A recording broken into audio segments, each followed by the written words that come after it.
2026ல திமுகவால ஆட்சிக்கு வர முடியாது அப்படின்னு ஒரு நெரேட்டிவ் செட் பண்றாங்கல்ல, அதை பத்தி உங்களோட ஒப்பீனியன்? கிட்டத்தட்ட 76 ஆண்டுகளா ஒரு கட்சி மக்கள் மத்தியில நிலையா மக்களுக்கான ஆட்சி, மக்களுக்கான திட்டங்கள், சமத்துவம், சமூக நீதி இப்படியான கொள்கைகளை பரப்பிட்டு இருக்கிற ஒரு மிகச்சிறந்த கட்சி. அது எப்படி 2026 ஆட்சிக்கு வராம? கொள்கை எல்லாம் தேவையில்லை, எங்க தலைவனோட முகமே பிராண்டு அப்படின்னு ஒரு கட்சி சொல்லுது. அதுவா என்ன சொல்றது, ரசிகர்கள் கூட்டம் அப்படிங்கிறது வேற, இங்க வந்திருக்கிற தொண்டர்கள் கூட்டம் அப்படிங்கிறது வேற. இது இந்த ஆட்சிக்காகவும் நம்ம கொள்கைக்காகவும் சமத்துவம் சமூக நீதிக்காக வந்த கூட்டம் இவங்க. அவங்க வந்துட்டு ரசிகர்கள், இப்போ அஜித்குமார், ரஜினிகாந்த் சார் வந்தா கூட தான் வந்துட்டு நிச்சயமா கூட்டம் வரும்.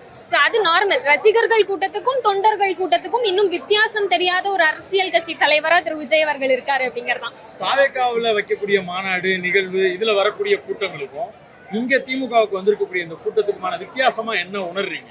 அது ஒரு ஆக்டர் கூட்டின கூட்டமா தான் நான் பாக்குறேன். ஒரு நடிகரா எந்த நடிகர் வந்தாலும் அந்த கூட்டம் வர்றதுங்கிறது நார்மல்.